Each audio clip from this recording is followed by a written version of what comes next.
All right, sorry. So the last thing I forgot to do was the NPVs. I got cut off.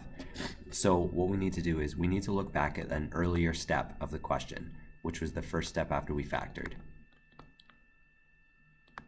We can't look at the last question because what had ended up happening was this part ended up getting canceled out. We need to look at everything that was on the denominator before it got canceled out. So I looked at this step.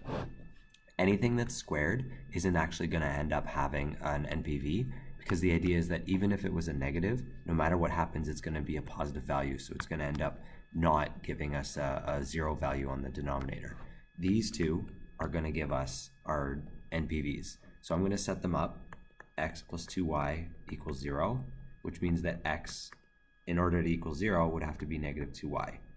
That, as weird as it sounds, is an NPV.